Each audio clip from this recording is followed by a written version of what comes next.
Hello, yes, it's Joe here for Joyrider TV, live once again on a Wednesday with a question and answer session.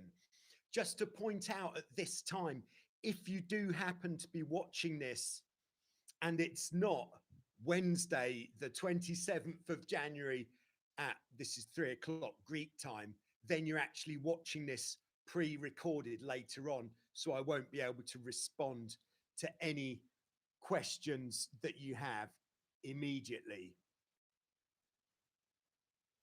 I'm using a slightly different layout this week to normal, so apologies if there is any clankiness, but welcome to everybody who's just joining us now. And this week I have got quite a few questions that have come in by email, and I put a post on the YouTube page just seeing if anybody couldn't make it to these Q&As who has got a question that they'd like to ask. So I'm just going to kick off with some of those now, and then as people come on with questions, then I will respond appropriately. You may notice that I'm indoors today. That's not because it's raining, which has been quite a theme of late.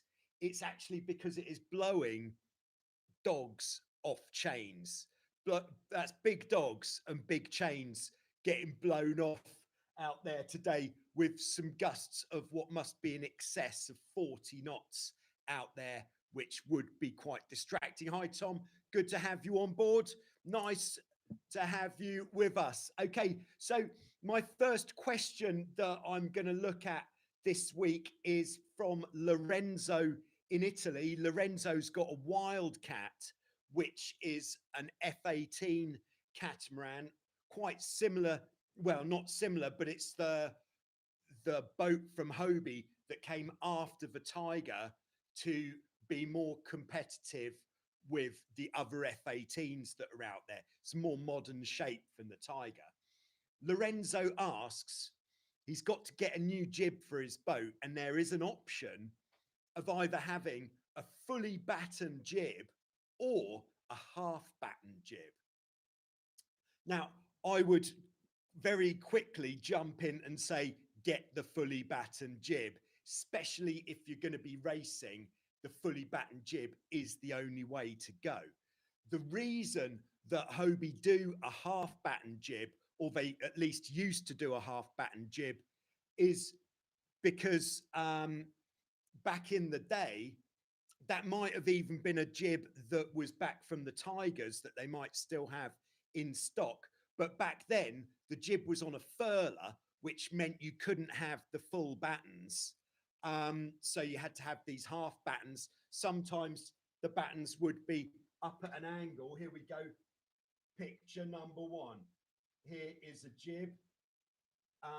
This is the luff of the jib, the front edge, and the fully battened jib, the battens would be like this, whereas a half jib, the battens would either be kind of like this or at an angle like this.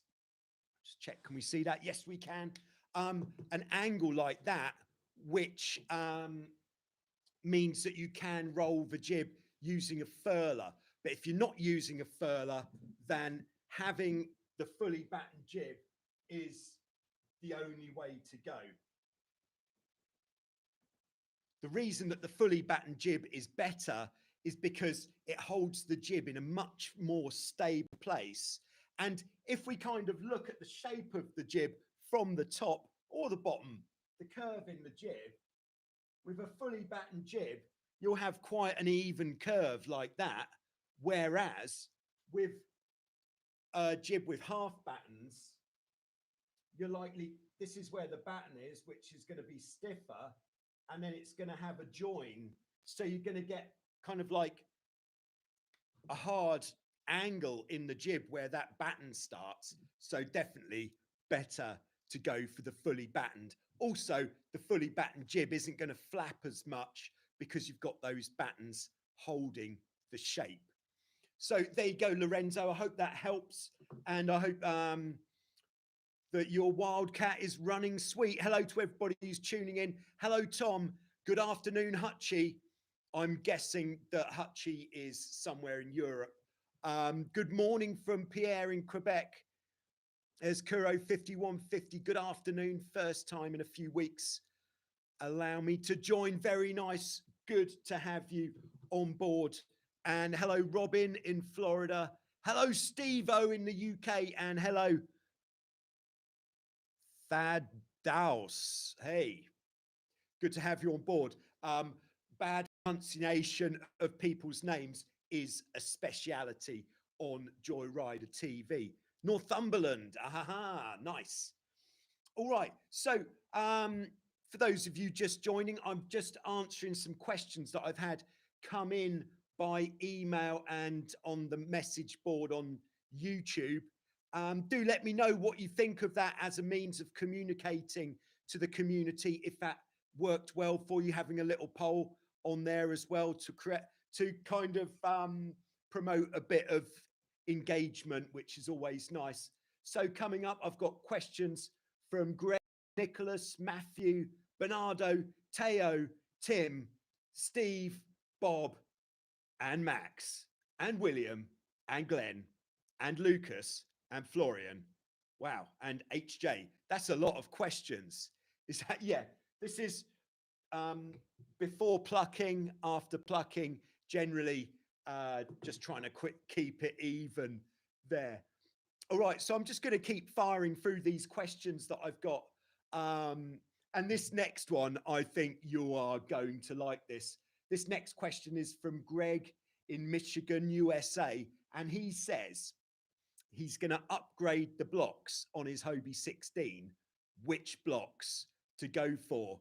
And, oh, no way. Keith's on board from Okinawa, Japan. I think Keith is now one of the heroes of Joyrider TV after showing us those big fish that he's been catching. And, of course, the whale, which no one's going to forget that in a hurry. Great to have you with us, Keith. Oh, hello, Matthew. Yeah, so we're looking at blocks, replacement blocks for a Hobie 16, or pretty much for any catamaran that needs a 6-to-1 or an 8-to-1 purchase system.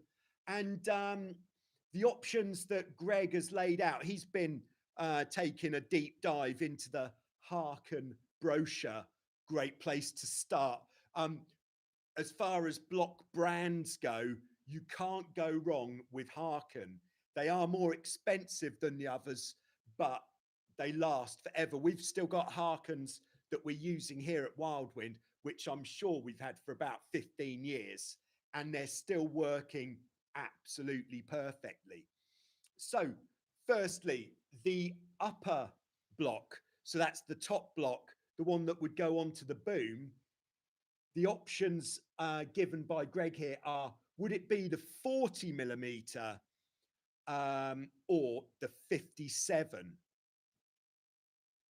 For a while, the Hobie 16s in Europe were being supplied with the 40mm top block, which is a much smaller block than the one that you'd be used to. And on the Harken website, those blocks are rated up to taking 10mm rope. But what I found is they didn't run as well, especially in light winds. They don't let the rope go out as much because the actual roller, the block itself, is so much smaller. So I would always go for the 57mm blocks on the 16. Of course, with the 40mm blocks, you can get the boom lower down, because that, what would that be? 17mm of block, you've got less. So if you really want to sheet in as much as possible, a smaller block is going to allow you to pull the boom down more. But I would always go 57mm, and most of the guys that are racing are using those blocks as well.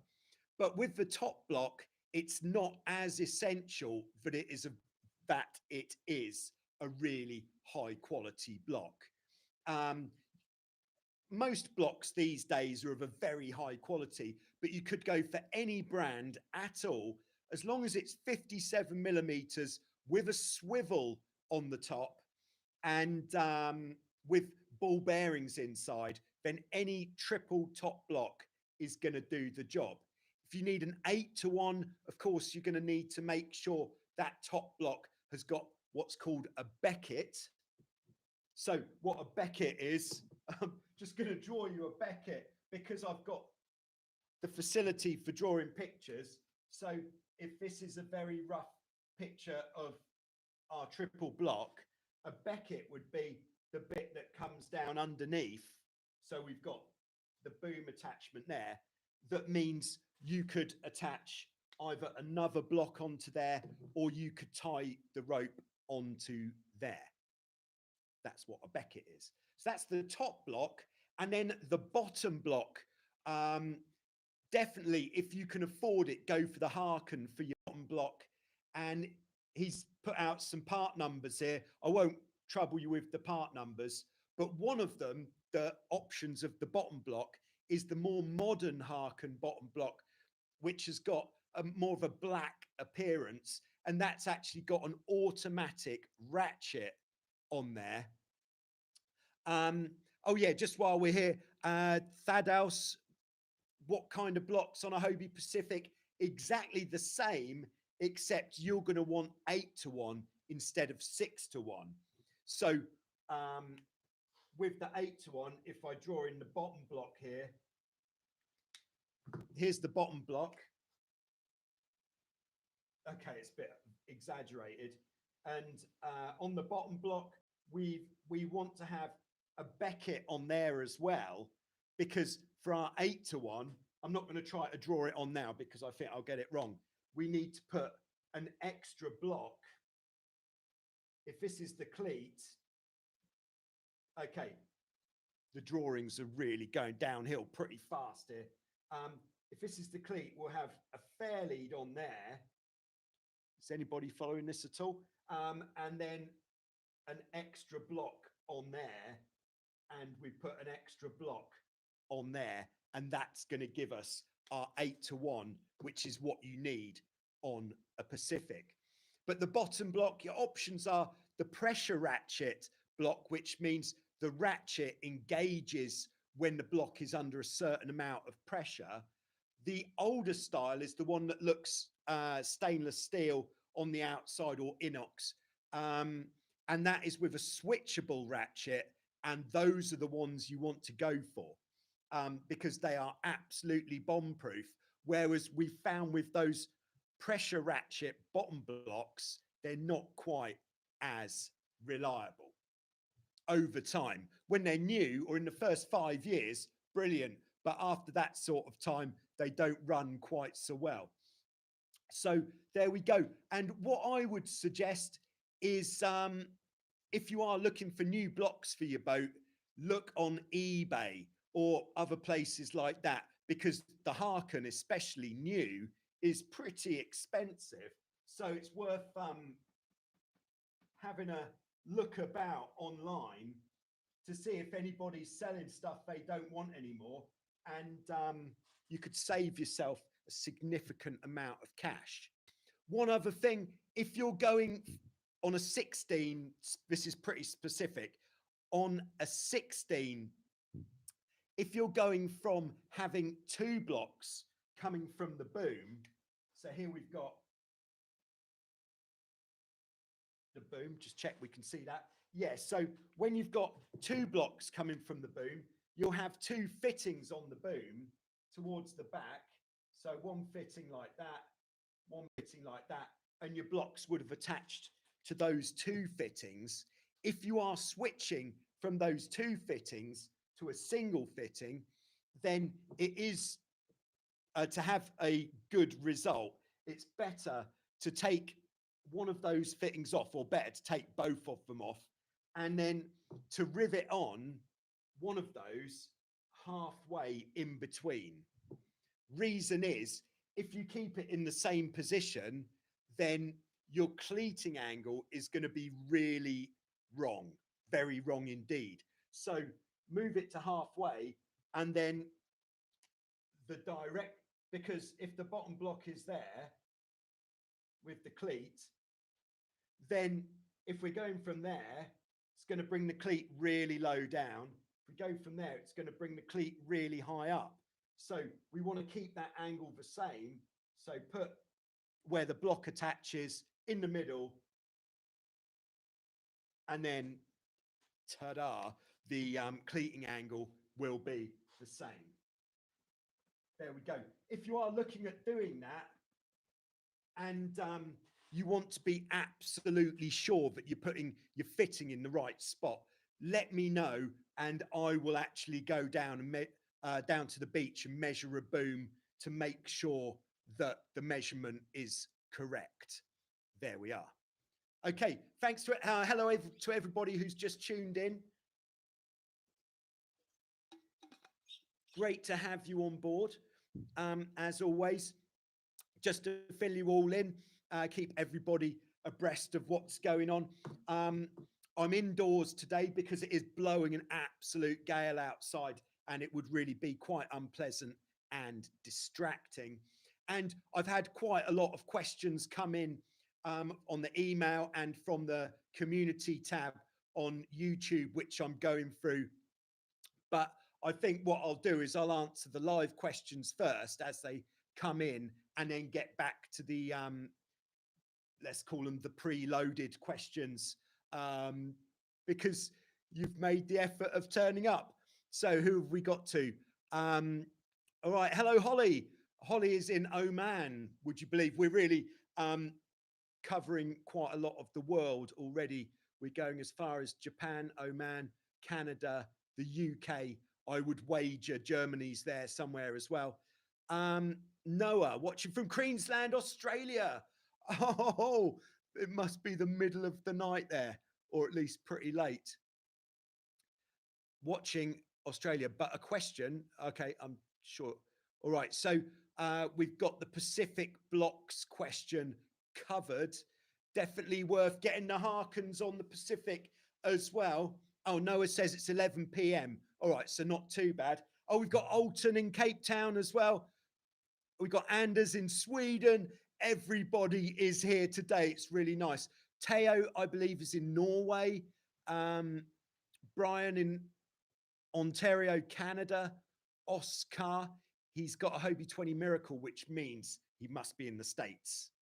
That's some Sherlock Holmes type skills there, I think.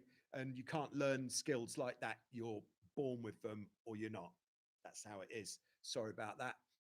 Okay, so oh, we've got Matteo in Belgium. Oh, and Oscar's in Austria. Okay, so there it is. You heard it here first, but there are some Hobie 20 mirrors in Europe. I didn't know that. I thought they were all in America, and it was Hobie 20 formulas that were more the European version. All right, so let's have, oh, actually just finishing off with the main sheet block question. Let's just finish off with rope for your main sheet. What we use here at Wildwind, and what I think is for, I would say for a Hobie 16, 14, or a Hobie Pacific, but perhaps on the F18s and Tornado, you might want to use something slightly thinner. But for those other boats, 9mm Mattioli Swift cord. It is very expensive, but I bought a roll of it, which was quite expensive, maybe about 5 years ago, and that rope is still running sweet. When it's new, it is slippery, but all rope is slippery when it's new. And now that that Swift cord is 5 years worn in, wow, that is a nice piece of rope to pull. So there you go. All right, Nut, who is in Queensland, Australia, says he recently bought a Nacra 430 sheet. Okay, I might have just dropped out there a bit. I've just had an unstable. I've always known that. But yeah, tacking, most important is the main sheet. So your fundamentals of tacking a catamaran. Number one, get the boat sailing as close to the wind as possible, because that is going to reduce the angle which you have to tack through. You don't necessarily have to be going fast as long as you're close to the wind. Step two, crank the main sheet in as tight as you possibly can. Perhaps just like immediately before you're going to go into the tack, but get it in all the way before you initiate the turn. That's number two. And then once you've got the main sheet in, this is a detail rather than a fundamental, but uncleat the main sheet and hold it, then initiate the turn as soon as you head to wind, which you'll see if the jib backs, or if you haven't got a jib, your telltales will be coming straight down the boat. As soon as you head to wind, totally release the main sheet and focus on keeping the rudders at the same angle, so still turning, and then she'll pop through very nicely. For a more guaranteed result in your tack, let off more main sheet. As you're coming to refine your tack, you can start to not let off as much main sheet, and you'll get your boat back up to speed on the new tack sooner. But if you do that before you are completely, let's say, in the zone with tacking, letting a lot of main sheet out, you're more likely to stall. So it's all in the main sheet. Most important, crank it in, and then when you head to wind, totally release it. Then that way she should pop round every time. Okay, so that was Noah with Vernacular 460. Tom says, what is a good way to clean my sails? Whew. Yeah, I would have, to be honest, I'd have to research this a bit. But perhaps if Thanos is watching, perhaps he could put in a comment of what he would recommend as a sail cleaning product. But I would certainly say wash your sails every time you go sailing. In our situation here at Wildwind, what we do, because we don't want to put the sails away wet at the end of the day, is we actually wash the sails before we hoist them at the start of the day. That has a double whammy effect of just removing the built up accumulation of salt. Perhaps it might be from the day before, but we do use the boats here every day. But it has the second effect of making it a lot easier to pull your sail up, which is definitely a winner. Totally soak the bolt rope. But that's what we do here. But for any stains or stuff like that, hopefully Thanos is watching, who's the sailmaker at OS3 Sails. He's here in Vasiliki as well.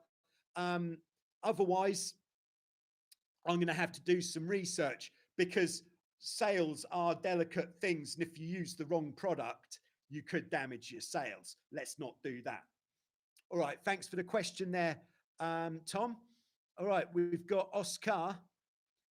Oh, Oscar, who's got the Hobie 20 Miracle. Should I buy a Hobie 16 or 14 as my second catamaran? What a juicy question.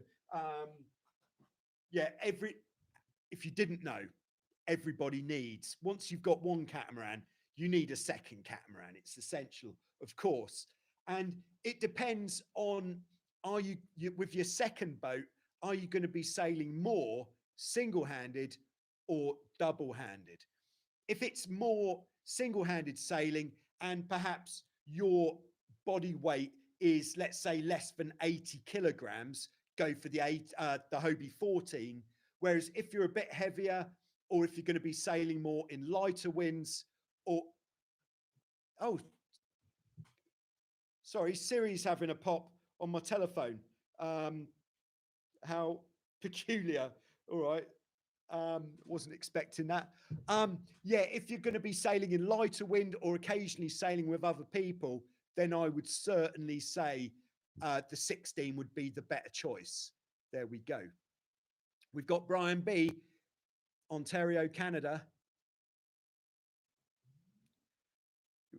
All right, we've got Joe in Norway. Matthew, would you would you recommend a little bit of downhaul while using the spinnaker? Yeah, if it's light winds, you won't have pulled, well, you shouldn't have pulled the downhaul very hard anyway if the wind is light. Whereas if the wind is strong and you've really had it cranked on going upwind, then what I would suggest is letting the downhaul off about halfway for your downwind leg with the spinnaker. You don't want to be letting it off completely so you're getting all the creases in the sail, because when you're sailing in a strong wind with the spinnaker up, you need to have the main sheet absolutely cranked in.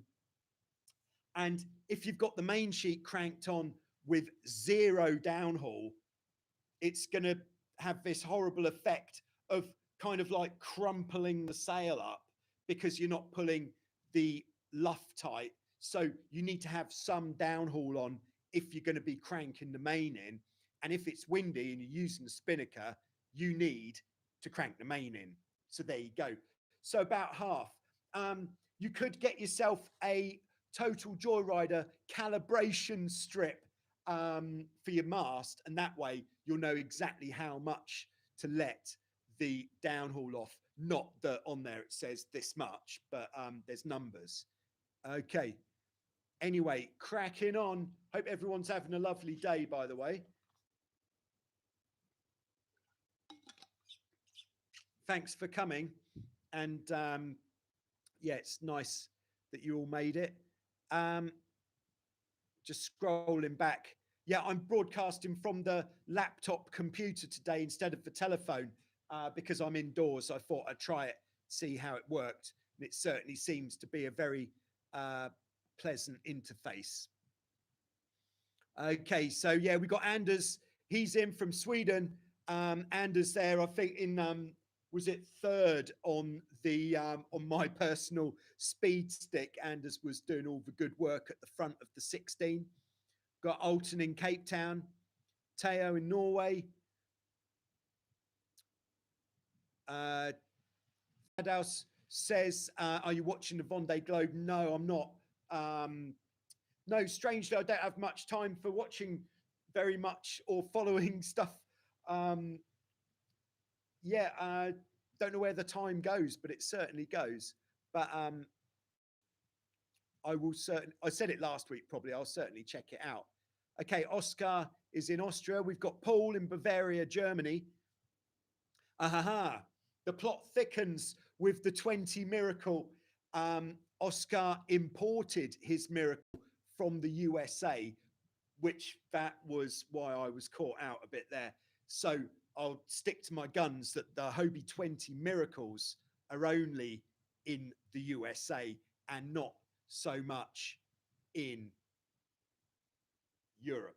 Oh, we've got Martin here. Hey, Martin, nice to have you on board. Now, Martin is the chap in America who is making this absolutely beautiful carbon fiber parts for tornadoes, but also carbon fiber tiller extensions, which are, he sent me some samples and they are an absolute work of art. If anybody's keen on a new work of art carbon tiller extension, I think especially if you're in America, then the shipping will be a lot easier. But Martin's making some very nice carbon stuff. Okay, we've got Ralph, just ordered a brand spanking 2021 Hobie 16. Ooh, nice. Oh my goodness, he's got the Joyrider sticker waiting for it already. Now that, I think we can all feel the excitement that Ralph is feeling there. That is nice. We'd like to see that on Show Us Your Cat once you've got it set up. That'd be amazing. Okay, we've got Oscar on board. Hey, dudes. Great to have you on board. Second question from Oscar. Any tips for attaching a spinnaker on my 20? What will I need? Ooh, that's a juicy question. Okay, let's this will just be in general terms. I have actually made a video of what do you need to put a spinnaker on your boat, But okay, so we're going in order of how big is the piece. Number one, you're going to need a spinnaker. On the 20, if you're not worried about it being either class legal or the fastest boat on its handicap, if you like, then you could use an F18 spinnaker on there, which will be a little bit small. But if you don't want to buy a new spinnaker or get a spinnaker made, getting the F18 spinnaker means that there'll be a lot of them about, because of course the F18 is a very popular boat. Perhaps not quite as sure, but maybe a Tornado spinnaker would fit on there as well. But the Tornado spinnaker might be a bit big, and it is actually worse with a spinnaker to have one that's too big rather than one that's too small. Because if it's too big, you can't get the tension in the luff of the sail. And if the luff of the sail, so what we're looking for with the luff of the sail, looking straight on, so here's our hulls, mast. Okay, so what we're looking for with the luff of the spinnaker is for it to be almost a very straight line. But if the spinnaker is too long in the front edge, you're not going to be able to get that straight. So it's going to come out more, which will mean in light winds on a very broad reach or sailing straight downwind, it's going to be pretty good. And in fact, that big spinnaker is going to pull really nicely. But if you're sailing in any more wind, or if you're trying to sail on a reach rather than downwind, then it's not going to set very well and you're going to be fighting it. So an F18 spinnaker. Next, you're going to need a bowsprit. You can make your own bowsprit out of a length of aluminium tube. You'll just need the fittings. After the bowsprit, you'll need a spinnaker chute. The chute is definitely the way forward, although you could use a bag which mounts on the trampoline. And then you're going to need a spinnaker halyard, which will be something in the region of 24 meters of probably 5mm Mathioli swift cord is the best for that, because Mathioli swift cord doesn't generate heat.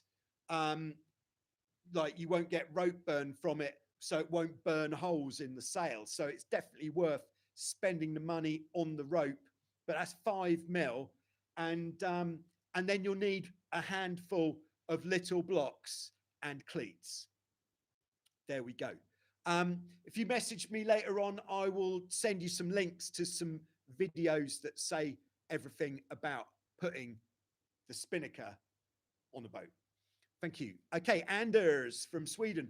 Is Panos, oh, that's Thanos rather than Panos, the same Panos as in your speed sailing video? Oh no, so in the speed sailing video, that was Panos, but that's Panos who lives in Patras, which is to the south, and he was here on holiday, whereas I'm talking about Thanos.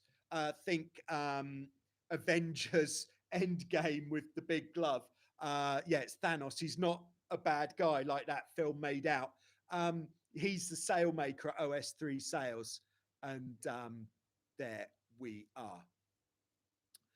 Okay, Chris says, was just wondering if there was a spinnaker rigging video. Yes, there is.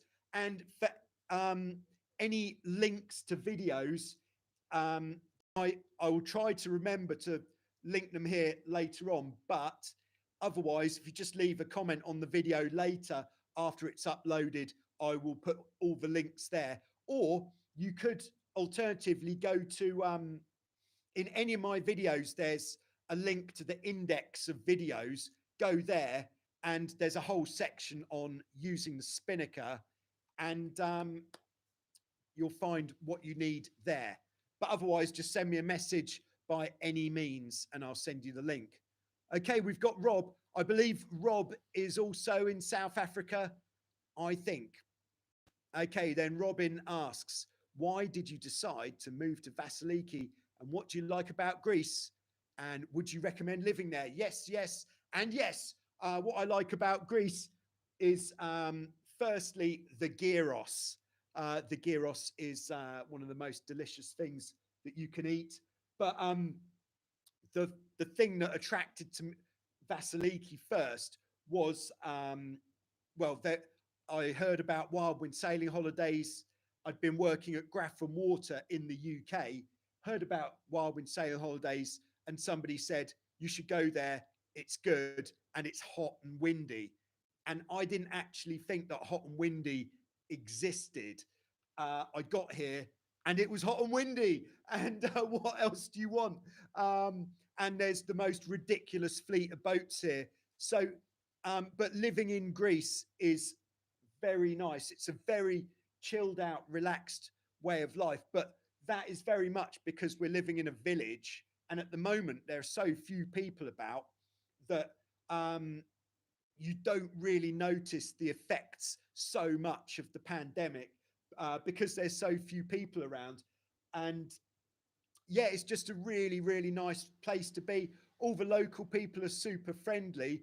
But to be honest, I haven't lived anywhere else for such a long time now that I can't remember what the real world is like. So yeah, very nice. Would recommend to Greece. But the thing I like least about living in Greece is the fact that I seem to be constantly learning how to speak the language. And just between me and you, it does my head in because I still can't do it. I'm doing about an hour every day of homework and it's a struggle. There we are. Thank you for the question, Robin. All right, Brian says, I need new TRS. What is TRS? Trousers? Trapeze. Okay, yeah, I think Brian means the trapeze handles, looking at his lower down comment there. Yeah, so on the Hobies, we're using what's called a J and H trapeze handle, which kind of looks like this. By the way, if you are one of the guys who sent in a question ahead of time, if I don't have time within this hour to get through all of those questions, I'll actually make another question. No, sorry, I'll make a video. I'll like pre-record a video answering all of those questions. So you'll know, well, all the answers will be there. But this is proving to be quite popular, which is nice. I just thought after last week not being so popular, good to have some more questions. But anyway, I'll get onto them later if I can, when I get the time. But I'm responding to the live questions first. So yeah, the new trapeze handle. So the J and H trapeze that we use on the Hobies is kind of like this with a handle in the middle, and this ring on the outside is, I think it's like a 6mm wire which has got a hard plastic coating on it, and then we've got this bit of plastic in the middle which is really good for hanging on to. Now, because I sail Hobies a lot, but I also sail a Tornado, I put the J and H trapeze handles on Tornado because I'm used to them. And the thing that I like about these trapeze handles is it's so easy when you want to get out on the trapeze quickly, you can grab one really fast because it's quite a big thing. You've got a handle in the middle, hook it on, lovely. But we do get laughed at a bit at the Tornado competitions because everybody else is using these very don't know what you'd, the opposite of butch.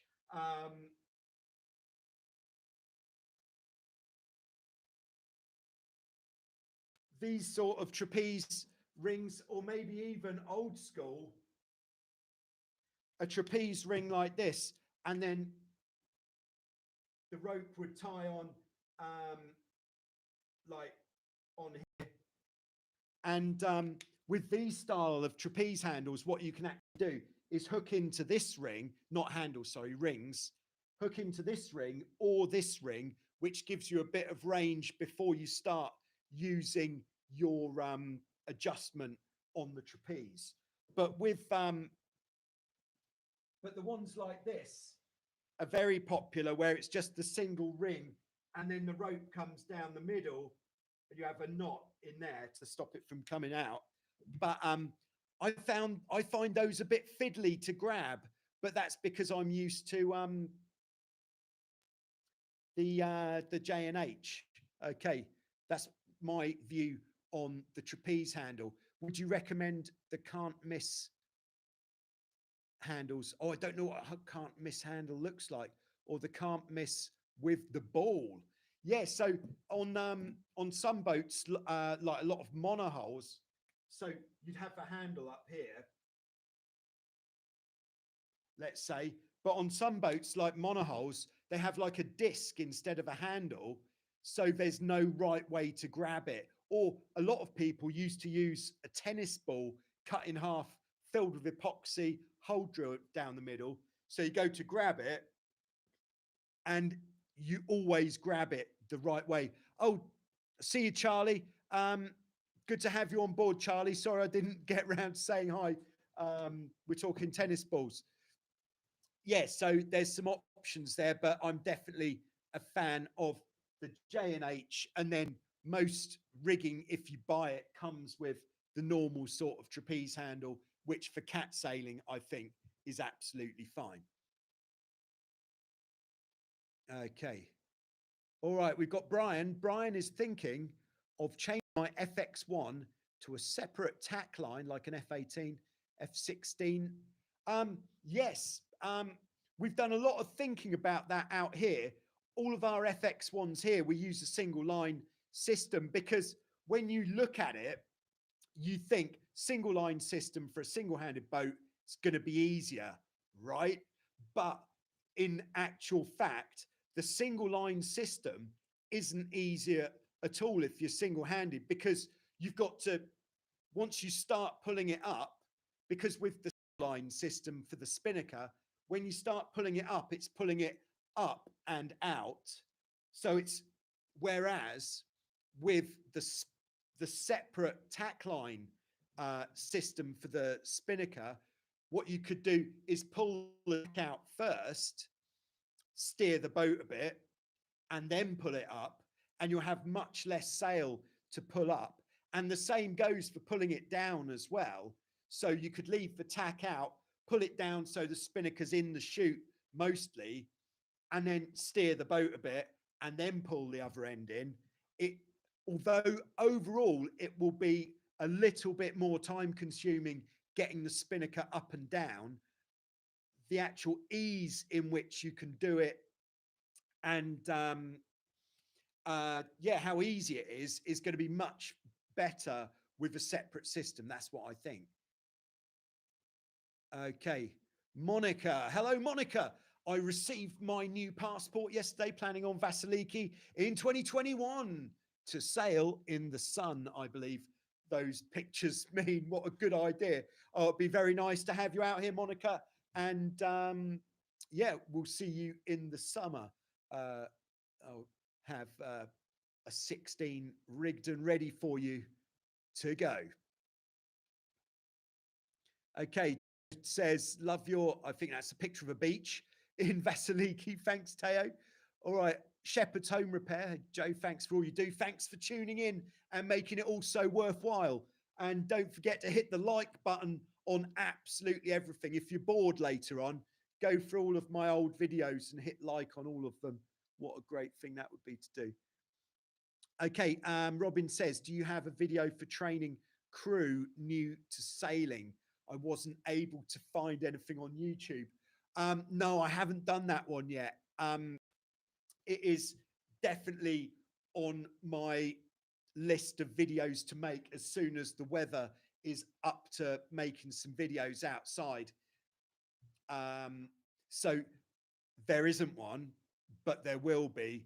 And keep giving me the hurry up, and then on the next sunny day without any, well, next day it's not raining without any strong wind, I'll start going through that video because I think that would be very valuable to a lot of people. Yeah, good shout. All right. All right. So I think, yeah, we can come on to the next item on the list. All right. So, yeah, Teo is there watching live, but Teo also preloaded a question, which was he's had, this is a capsize question. Does everyone go, ooh, capsize? Oh, we like a bit of this. Okay, so Teo's question was, this wasn't exactly his wording, but he capsized, and upon righting the boat sailed off pretty much without him. I think that's about the size of it. And he's thinking of using a drogue or a sea anchor on his boat to stop that from happening.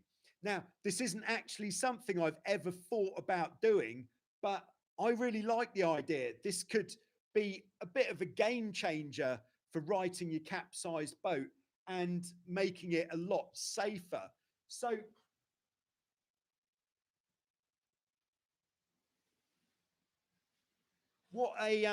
firstly, what a sea anchor is, or a drogue, is it's basically like usually made of vinyl or canvas, a lot like the bag that we use for the capsize writing, heavy duty bag with some webbing on it that you can attach a rope. And you could, the most simple way of making a sea anchor would be to get a very, very sturdy bag. Doesn't need to be very big, just that big, maybe that big at the top, that long. So not very big. What's that? Not even 20 liters. And a lot of the sea anchors have a bit of a wire around the opening to encourage to hold them open. But then what you can do, so then how it works is you'll chuck this off your boat like an anchor, but if you're in water that's very deep, rather than it going to the bottom, it will sit in front of the boat and slow down the amount the boat drifts backwards, and it will give the front of the boat a kind of a pivoting point, like an area where it's being pulled from. So in a capsize situation, if it's windy and let's say if it's windy and perhaps you're not feeling so confident, or perhaps there's a big sea, you've had a man overboard, something like that, or you're on your own and you want extra safety and reassurance with your capsize writing, then yeah, I think using a sea anchor would be a good shout. In fact, perhaps you could use the same bag that you use for capsize writing when it's not windy enough to use as a sea anchor when it is windier. Because if it's windy enough to need a sea anchor, you shouldn't need the bag to bring the boat back upright. So you can chuck it out of the boat. And then where to attach it and how. So how am I going to draw this? That's the question. So there is the boat on its side. There are the bridle wires. I think we all spotted that. And then the method of attachment that I would go for, let's do this in the green, would be to tie it off around the front beam or the Dolphin striker. So you could have this on a pre-prepared line. The line doesn't need to be massively thick because you're not hanging off it. So you could just use something like a 4mm or something, which isn't going to take up loads of space in the pocket on the trampoline. And then have it so it's going from the Dolphin striker. And then this is the trick shot. What we have here at Wildwind for our mooring, but it'd be a good idea, it's a little loop at the bridle wires. And by having it go there, that means the pull is going to be coming from the front of the boat and not from the middle, which is going to help to hold the boat head to wind. And This is going to make it easier to right the boat because the boat will be sitting head to wind and it'll be staying head to wind a lot better. And then once you bring the boat upright, if the boat does try to sail off, then in theory, this sea anchor will stop it from sailing off. I'm certainly going to be doing some testing. Oh, and let's draw the sea anchor. I'll do some testing on this once I'm back on the water, but I think it sounds like a great idea and it could be a bit of a game changer in the safety equipment stakes. Somebody did mention, yeah, and okay, here's another one in the preloaded questions, which we can add on to this.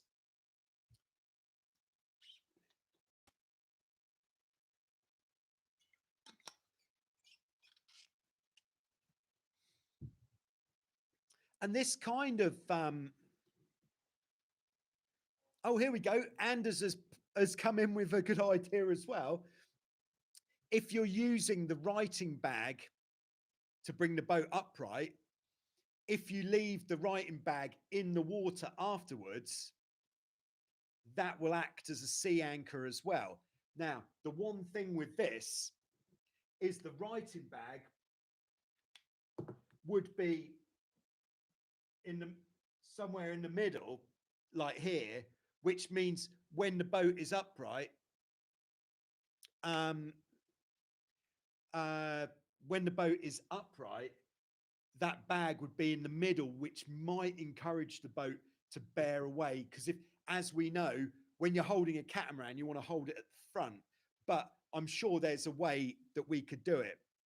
Okay, Teo's come on. He says, sorry, but the pull will be in the direction where the speed pole is unsupported, I think. Okay, so yeah, what Teo is saying there is Teo is saying is if you do this at the bridle wires, you could, I think what he's saying is you could break your spinnaker pole if you've got a spinnaker pole. Okay, so there is a bit of that involved. So what we'd have to look at, there's our bridle wires looking from the front. And then what we'd have to look at is how, what we're going to need something to have it so that the rope is pulling from the front. So if you have got a spinnaker pole on the boat and you're concerned that the spinnaker pole is going to be damaged, then perhaps what you could do is put a loop down here somewhere, just on one of the sides, doesn't matter which one, and pass the rope through there. On the side where there's less going on would probably be better. So you could just pass the rope through there, but you definitely need to have some way to have that rope coming from the front and not from the middle of the boat. I think that's what you mean, is it, Teo? Yeah, other points that this comes into was William, oh, thumbs up from Teo there, nice.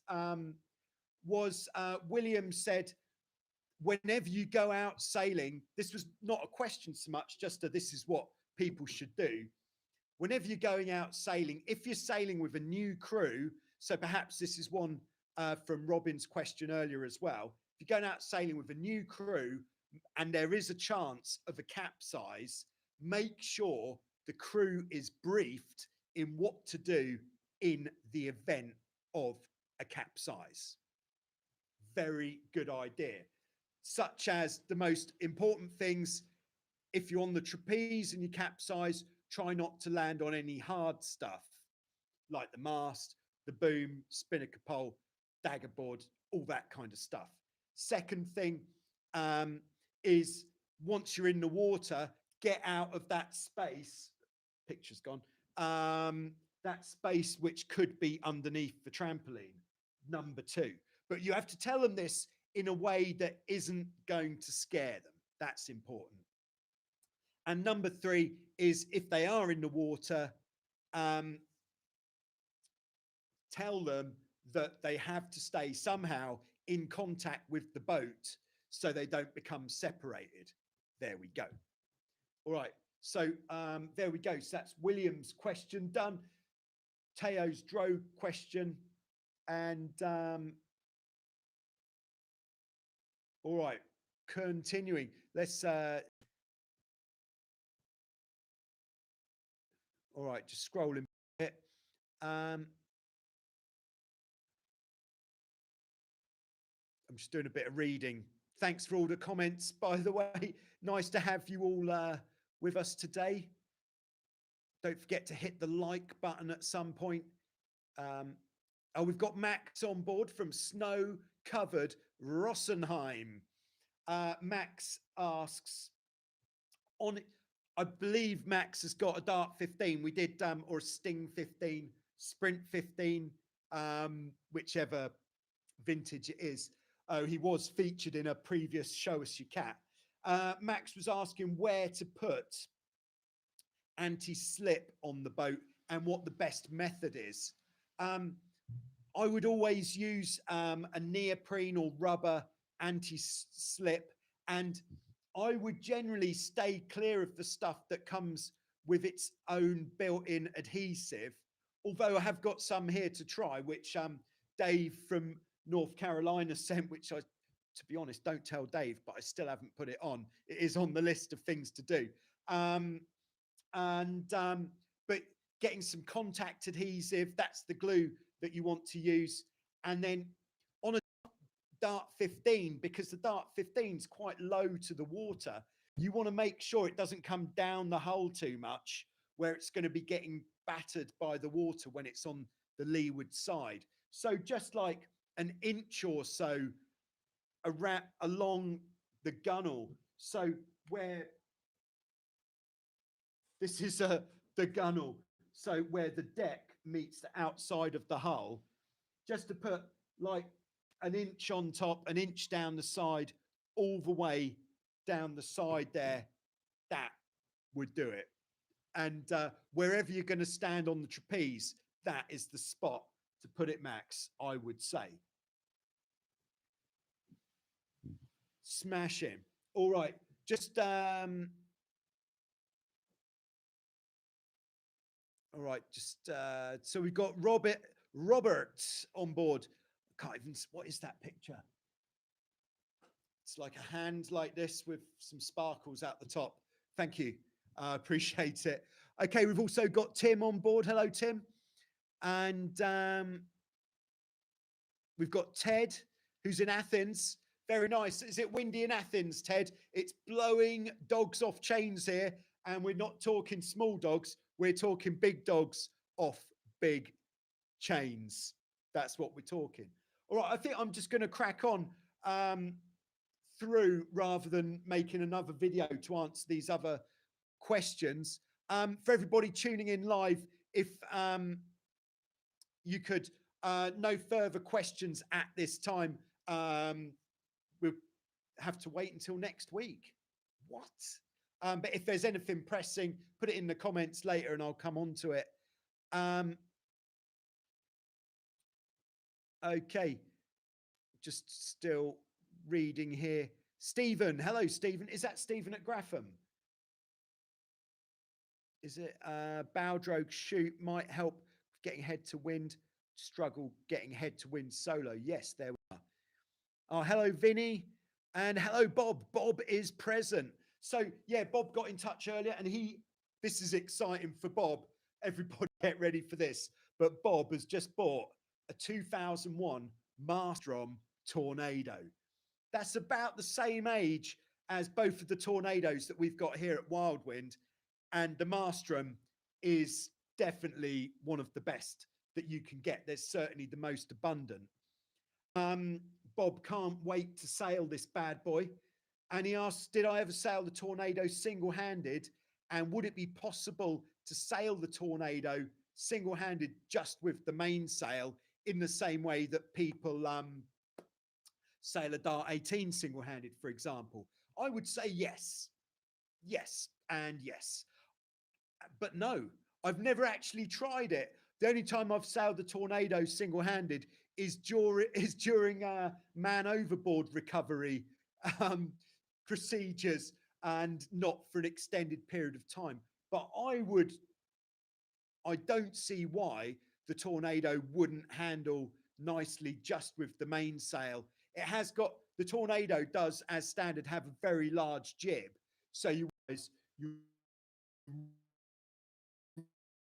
okay. Hi, Frank. We've got Frank in Canada. Can you put Spinnaker on a Prindle 15? I think you could put Spinnaker on anything these days. Yes, just check out the what do you need to put Spinnaker on the boat video. Going to be the most tooled up Prindle 15 on the planet by the time you're finished with it. Okay, we've got Le Pont Port. Oh, it's David from Austria. Hi, David. Nice to have you on board. Oh, Ted in Athens did actually just see a flying dog. So dogs are getting blown off chains in Athens as well. So just on to another preloaded question. What make and type of seal do you use at the top and bottom of the daggerboard case? Also, what type of glue do you stick the seals and case, and who sells it? Always managed to find so far as double glazed brushed seals that don't last very long at all. Okay, so yeah, the boats that we mostly use with daggerboards is the FX1 and Hobie Tiger, and these don't actually use any sort of seal inside the case. On those boats, what there is a small, let's measure this. I happen to have a device here for measuring. Yeah, it's about 5 centimeters by 5 centimeters by 3 rectangle of rubber that screws into the deck and then pushes inwards against the daggerboard, which gives it enough friction to hold it in place. And so we don't have to stick anything to the inside. But I know in a lot of other boats, you do have to stick something on the inside to take out any play. Very common in, so in monohulls, I know we're not talking monohulls, but they have daggerboards. In monohulls, usually some hardware and carpet is the right stuff to use. And then using contact adhesive would be the right glue. And the best stuff you can get, I don't know what the product name is, it's a 3M contact adhesive, and the glue is actually black, and it really is the stickiest stuff on the planet. That would be the stuff that I would go for. I hope that helps. Something else you could try, although it might not work, is if you get a really, really high quality Velcro, the soft side rather than the prickly side, you could try that, but that might last even less time than the stuff you're using at the moment. So there we go. That's what I've got for you there, Steve. Thanks for the question. Okay, just scrolling back. All right, I've got quite a juicy one here, unless there's anything in the live questions. Oh, Richard, hi. What do you think about foiling? It looks proper weird. Is it, oh, looks weird. Is it proper sailing? Yes, it is proper sailing. And yes, it does look weird. But yeah, it's just the evolution of the sport. I think the sport has still got so much to give and always will without having to foil. But the foiling is another direction that you could go in. So it's another alternative. So, oh, see you, Alton. Good to have you on board. So you've got monohull sailing, catamaran sailing, and foiling. So foiling shouldn't be classed so much as monohull or cat. It should be just classed as foiling, I think, to a certain degree. And it's just a different, yeah, a different way you can get out. But I think it's quick.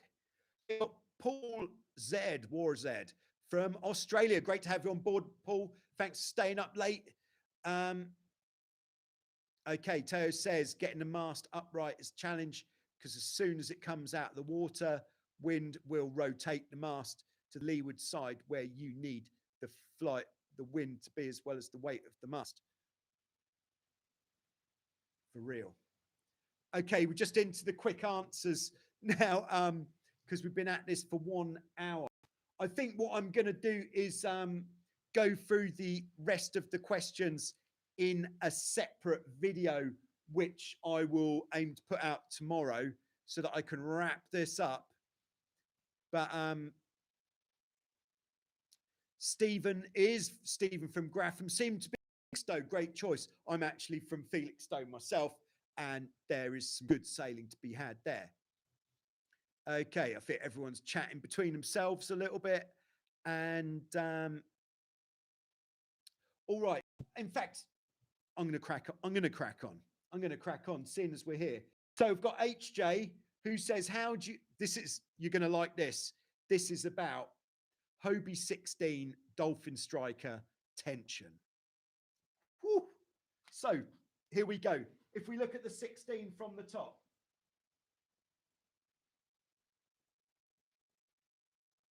this is perhaps not my finest hour. Oh my goodness, of drawing pictures. I think I rushed it. Sorry. Okay, so these are the hulls. Here's the front beam. There is the back beam, and there's the pointy bit of the bow. Okay, so talking about Dolphin Striker tension. First thing is give your Dolphin Striker just a quick shake. If it rattles, it is definitely too loose and it's not actually doing anything. So yes, you do need to tighten it up. And yes, if you tighten it up, you have to tighten it evenly on both sides. Now, if we want to look at getting the holes lined up, what we're going to do is we're going to take some measurements. So we've got the center of the rudder pins and the center of the bow fittings, those bolts where the bows, where the bow tangs bolt into the boat, center of the rudder pins, and we're going to measure between those and those. And that's going to, but because the 16 is a bit of an odd shape, these, if the holes were dead straight, these wouldn't have the same numbers because the bows would be in a little bit from the rudder pins, just because of the geometry of a Hobie 16. So what we're looking for with the measurements is, if you're a heavy crew, which would be above 150 kilograms, this is getting pretty scientific. We want to have the bows 3.5 inches narrower than the sterns. If you're a lightweight crew, which would be under 150 kilograms, then you want to have the bows 4.5 inches narrower than the sterns. There you go. That is all you need. Never go more than 4.5. If you do that, you might break something. But those are some guidelines for you to have a look at. Okay. Okay, we've got Nick on board from Holland. Yeah. Robert says, I'm going to send you some photographs. My 1980 Hobie 16 for Show Us Your Cat, named Adrenaline Rush. Right, look forward to that one. All right, we've got another question preloaded that's come in. Oh, Daniel's on board as well. It looks like Holland is with us today. Go Team Orange. That's all I can say. Yeah, so I've got a question from Florian. don't know where Florian's from, but he said, can you use a Hobie Tiger as a beginner boat? In principle, there's no reason that you shouldn't use a Hobie Tiger as a beginner boat. The thing is, it is a bit more complicated than you'd probably want as a beginner. But the most important thing with the Tiger that makes it less ideal as a beginner boat is the fact you've got the dagger boards on there, which are quite deep. And if you hit the bottom with a dagger board, serious damage. Also with a Tiger, the hulls are a lot less strong than on other boats which are specifically built for the newer people to sailing, newer people to cat sailing. But the actual sailing of the boat, the Tiger, isn't that, it's not any more difficult than the other boats, as long as, like we said before, start off with very, very light wind and build yourself up in terms of wind. The other thing with a Tiger, if you capsize and you land in the sail, you'll probably go through the sail. Bad day. So yes, you can use it as a beginner boat. No, it's not ideal, but yes, you can. More ideal would be a 16, but if somebody's given you a Hobie Tiger, or if there's one that is such a good price, then sounds like a plan. But just don't go in too much wind and really keep an eye on the dagger boards. And you could leave the whole of the Spinnaker kit off the boat until you feel ready to use it as well. Okay, Vinny. Okay, have to go. Have a good day. Be here next week. All right, nice to have you on board, Vinny. A pleasure. All right, so all right, just ploughing on through the preloaded questions a bit. Is we've got Glenn, who has said, is it safe to clean stickers using the muracic acid? I don't know if you saw the video where I cleaned the boat using basically bathroom cleaning acid. Really did a great job on getting the brown stuff off the hulls. But if you put that on your stickers, are the stickers going to be destroyed? I would say there is a chance your stickers might be destroyed. Or like say you've got blue on your hull, you might have blue streaks going down where the sticker's been melting by the acid. So I would try to find a bit of similar sticker, test it on the sticker in a small area. And if it seems fine, go for it. We use it on our boats, and our boats have got the factory hull stripes on, and they don't seem to be affected by that stuff at all. So go for it. Oh, and Glenn also asks, how do you attach the GoPro to the bridle wires? I think this was actually for a Prindle, but just so happens, here's one of my trusty mounts. So what I'm doing with this, I have made a video showing this as well, is firstly, these pieces I bought off eBay for GoPro stuff, putting a search on eBay for GoPro camera mounts, and there is a world of good stuff.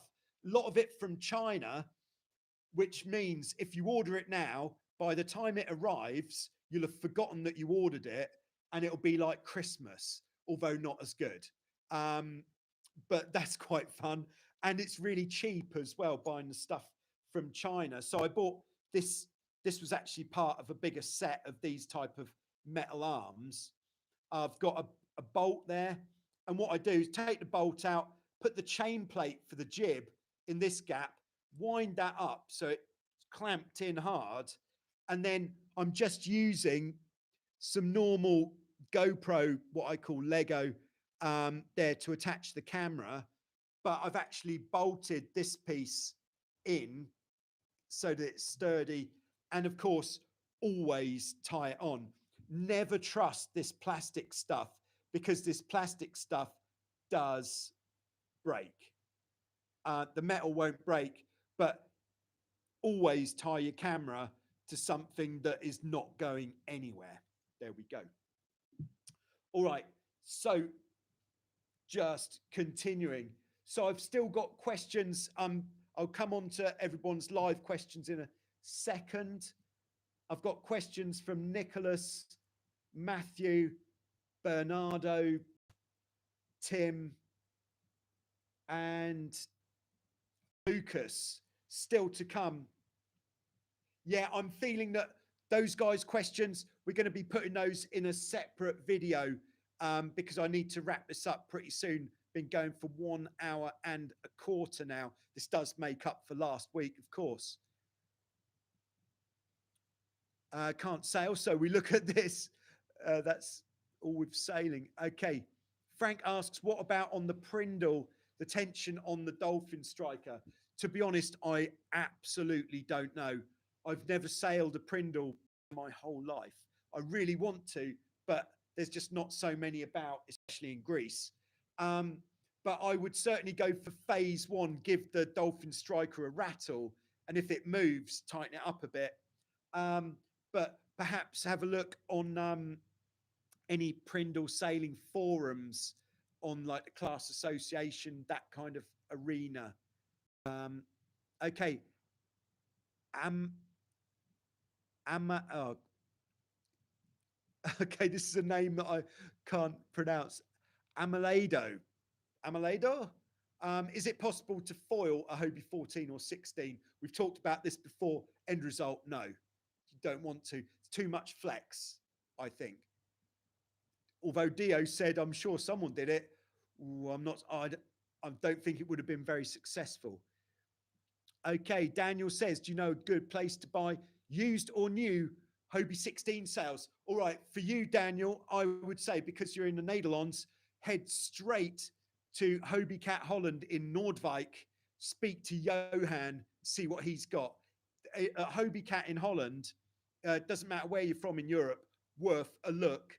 But Hobie Cat in Holland have got more stuff, more used boats coming in, spare parts, everything you could possibly need. Get over to Hobie Cat in Holland. I think they are called, their website might be called catparts.nl. That would be a starting point. Good morning, Chris in Texas. It's been a while.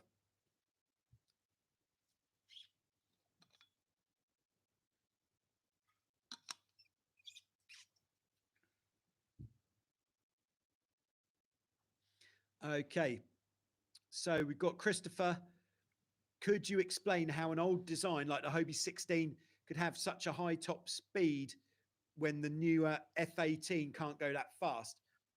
Yeah, this is just in my opinion, and others might disagree. But the main fundamental reason why the F18s haven't got as high a top speed as the Hobie 16 is because they're designed to sail around a course upwind and downwind because they're designed as a racing boat, whereas the Hobie 16 wasn't originally designed as a racing boat to sail around this sort of course. But the reason the 16, in my opinion, is so quick is because of the hull shape.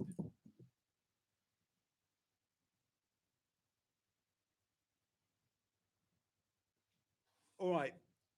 No further questions, please. If you're just tuning in, I'm trying to wrap this up, but I can't resist a Hobie 16 question. The hull shape on a Hobie 16 is like this. So we've got a completely flat outside edge and then the curved inside edge. So the outside edge goes up against the water and pushes against the water. Now, what I believe, this is my theory why it's so quick, is when you're going fast, flying a hull, then this flat surface is almost acting like the bottom of a windsurfer. I know you're going to shoot me down in flames straight away, but even if the bottom is not on the bottom, let's say we're flying a hull, which means the hull would be like this. Then here's the water in green. Of course, we've got green water here. then that means that we're getting lift from that part of the hull in a kind of like how a windsurfer planes, and that is actually lifting the boat up, causing less resistance, lower drag, and it means that the Hobie 16 isn't subject to the rules of displacement, whereas an F18 is subject to the rules of displacement, which means it has a top speed. The F18 will reach its top speed in much less wind, but the 16 will just keep going as long as you can stay in control of the boat. That's what I think. That's what I believe. And then the sails on the 16, very powerful. And it's got a very powerful jib, which really works on the 2-sail reach as well. A powerful jib is going to give you so much speed on a 2-sail reach, whereas an F18's got a small jib because all it's there to do is help with your upwind. And then you've got the spinnaker for downwind, but the spinnaker is never going to allow you to go as close to the wind as the jib, which means the spinnaker will get you downwind faster. But if you're looking for just flat out top speed, the big jib is going to do the job there. Okay, so I'm just going to fire through these last questions and then I'm going to wrap this up. So we've got Christian. Hi, Christian. Great to have you on board. As always, E1K. Hello. Speaking of GoPro, how do you assure your how do you, yeah, with a rope, basically. So just here is an example. I've got the Hero 8 and with these little wingy things. And what I've done is I've passed a piece of thick whipping twine inside those little wings. And then I tie my safety rope onto that rope there and then onto something solid. So there we go. Thanks, Teo. All right. Oh, so there's a comment for Frank, I think, from Chris. Chris with some measurements for the Prindle 15 Dolphin striker. Hello, Simon. Thinking of buying my first cat. Great idea. And there's a Hobie Dragoon available. Good price, 1,300 euros.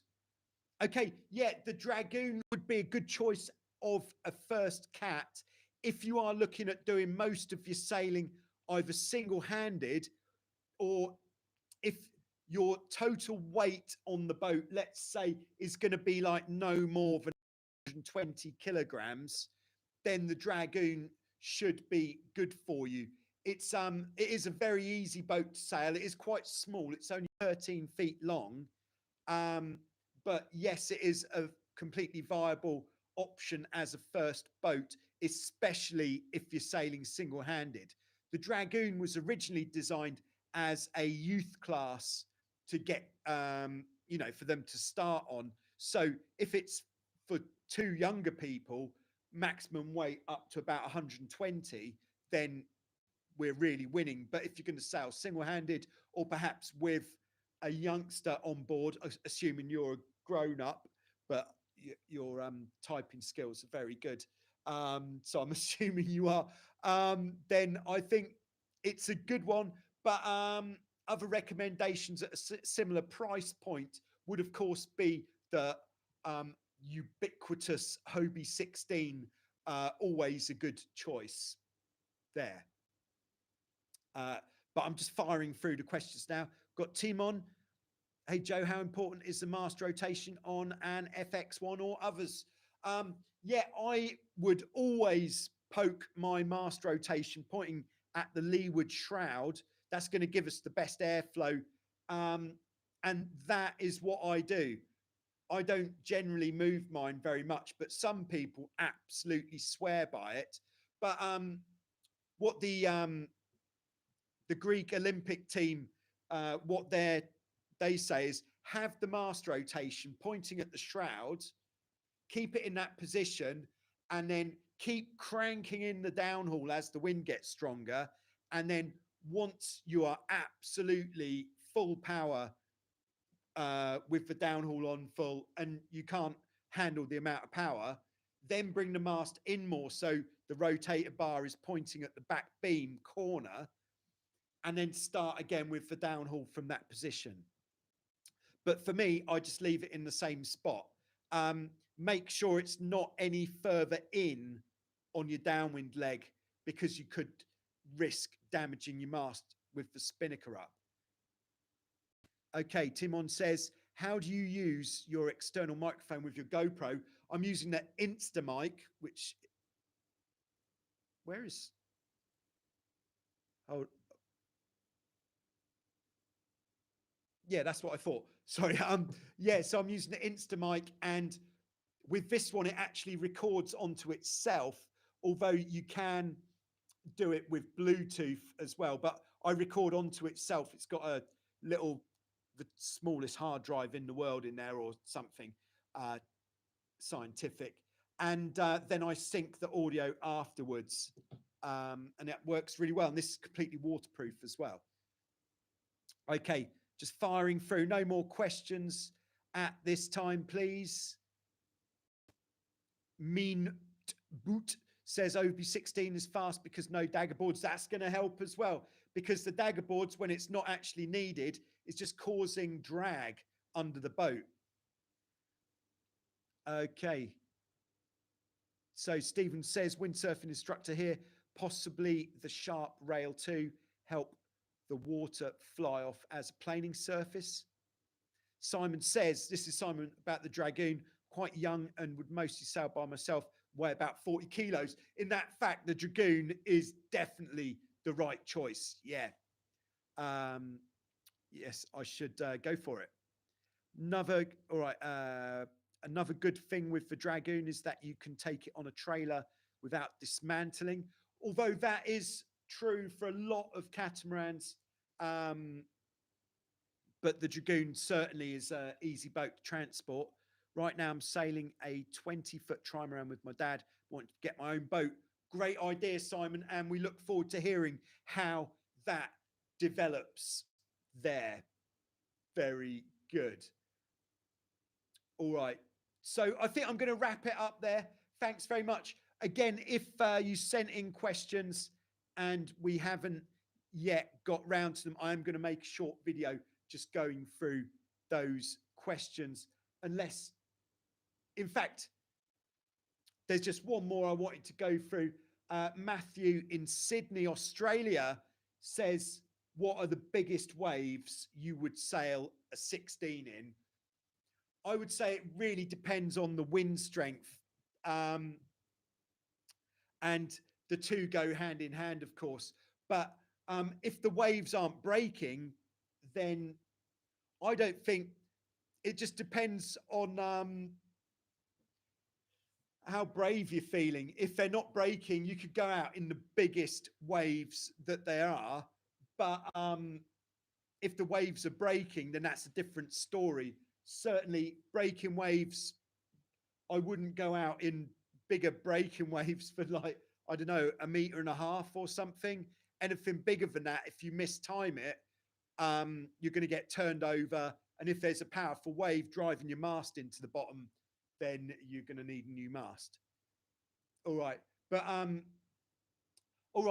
for Nicholas in Chesapeake Bay, Bernardo and Teo asking about power control and dealing with gusts, I will send you a link to a video that I've already made on that topic, which means just Lucas, who wants to know how not to fall in the water. All right. So for Lucas, how do you not fall in the water in a lull when you're on the trapeze?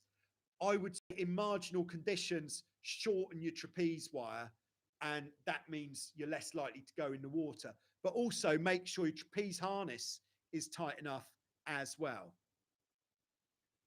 Okay, I'm not going to be answering any more questions now. I've been going for 1.5 hours. That's actually the longest I've done.